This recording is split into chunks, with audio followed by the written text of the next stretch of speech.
세상에서 가장 위험한 MBTI가 있습니다. 바로 INXJ입니다.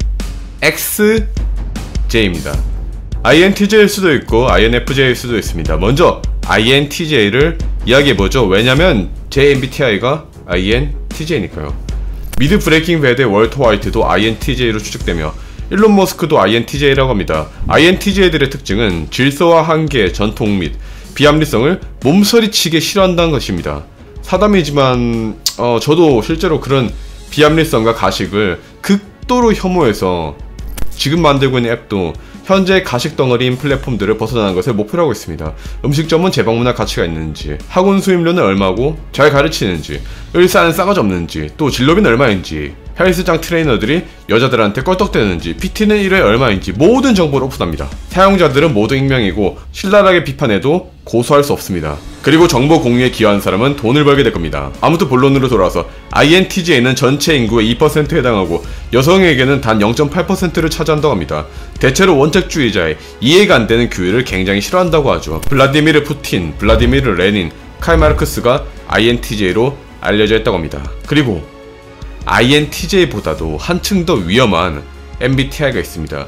전 세계에서 가장 희귀하면서 또 단 0.8%의 사람만이 가지고 있는 MBTI, 바로 INFJ입니다.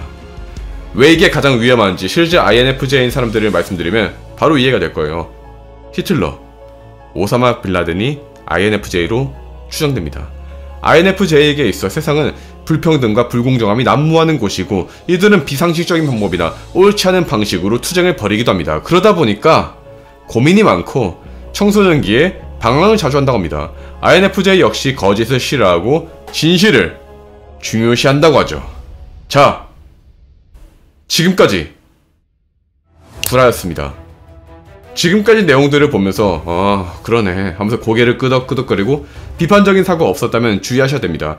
검증된 바는 없는 비과학적인 내용들이에요. 지금부터 오늘 영상의 핵심은 MBTI가 왜 비과학적인지, 또 최근 뉴스에 나왔던 INFP 또 INTP, INTJ 지원을 하지 말라는, 즉 MBTI를 굳이게 사용하는 것이 얼마나 멍청하고 바보 같은 짓인지 말씀드리겠습니다. MBTI 성격 유형 검사는 실험이라든가 과학적인 근거를 통해서 만들어진 것이 아닙니다. 즉 과학자나 심리학자들은 MBTI를 반박조차 하잖아요. 왜냐면 반박할 근거조차 없기 때문이에요. 쉽게 말씀드리면 제가 이렇게 주장합니다. 머리가 좋고 젠틀한 남자들은 카페라떼 아이스에 샷 추가해서 마십니다. 왜냐면 내가 늘 점심 먹고 난 뒤에 집 앞에 카페에 간 다음에 카페라떼 아이스 그란데 샷 추가해주세요. 이렇게 해서 마시고, 저는 머리가 좋고 젠틀한 남자거든요. 어때요? 과학적으로 반박할 만한 건덕지가 있습니까? 없죠? 왜냐면 애초부터 근거가 없는 내 뇌피셜과 내 경험으로 말한 헛소리거든요. 헛소리는 과학적으로 반박하기 어렵습니다. 전세계 80억 명의 사람들을 단 16개의 성격 유형으로 나눌 수 있다는 것부터 사실 어처구니가 없는 이야기예요. 사람의 성격은 이 경계선을 나누기가 어려울 정도로 연속적입니다. 저는 INTJ입니다. 내향적이죠? 그런데 저를 실제로 만나본 분들은 와, 이렇게 투머치 토커인지 몰랐습니다 라고 말씀하십니다. 1대1로 대화를 나눌 때는 저는 그렇게 외향적일 수가 없습니다. 계속해서 말을 걸어요. 저는 계속해서 특정 사람들한테 대화 주제를 던지면서 끊임없이 대화를 이끌어 나갈 수 있어요. 즉 사람의 성격은 내향적인과 동시에 외향적일 수 있는 겁니다. 무엇보다 MBTI가 카를 융이라는 분석심리학자의 이론에 기초해서 만들어졌는데, 융이 쓴 1921년 심리학적 유형이라는 책에서 분류는 할 수 있지만 모든 개인이 이 규칙의 예외이다. 이 방식은 완벽한 성격 분류가 아니다. 본인이 직접 이렇게 말했어요. 즉 MBTI는 미완성 이론으로 만들어졌습니다. 실제로 1996년 발표된 MBTI와 관련된 한 논문에서도 MBTI와 여러 요소들의 연결을 확인해봤으나 결과는 실망스러웠고 결과적으로 의미있는 관계는 얻어지지 않았다고 결론지었습니다. 1993년 MBTI 활용도에 대한 논문에서도 결론적으로 MBTI는 부정확하다고 결론지었어요. 즉 MBTI는 수십 년 전부터 부정확하다고 알려져 있고 심리학자들은 반박할 필요조차 없다고 말하고 있습니다. MBTI는 학계에서 무시받고 있어요. 더 자세히 들어가 보겠습니다. 이 내용은 노스캐롤라이나 의대 박진현 심리학자의 주장을 바탕으로 말씀드리는 거고요.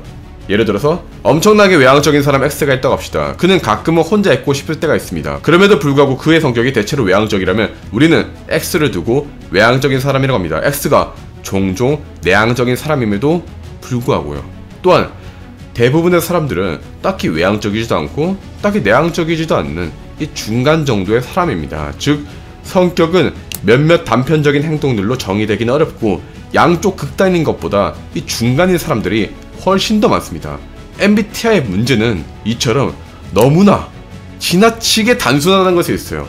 MBTI 검사에서 사용한 설문들은 너무나 단순해서 A 또는 B 이런 식으로 성격을 양분합니다. 다시 말씀드리지만 MBTI는 사람의 성격을 지나치게 단순화해서 단 16가지로 범주화합니다. 심리학적으로 인간의 성격은 크게 개방성, 성실성, 외향성, 원망성, 신경증 5가지 독립적인 특성으로 이루어지는데 특성별로 심하다, 중간이다, 별로 안 심하다 이렇게 3가지로 나눈다면 가능한 조합은 3의 5제곱 즉 243가지나 됩니다.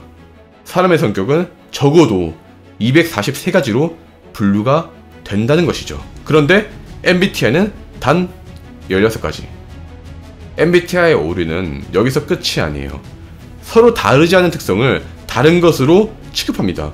예를 들어서 감각과 직관을 다른 특성으로 규정하는데 감각적이면서 동시에 직관적인 사람들도 적지가 않습니다. 가장 결정적인 MBTI의 문제점은 건강과 행복, 인간관계 등을 예측하는 성격 특성인 신경증을 무시하고 있습니다. 신경증은 예민하고 걱정이 많고 소심하다 이런 것과 관련된 특성으로 여러분도 들어보시면 아시겠지만 삶에 정말로 큰 영향을 끼치는데 이거를 싸그리 무시하고 있어요.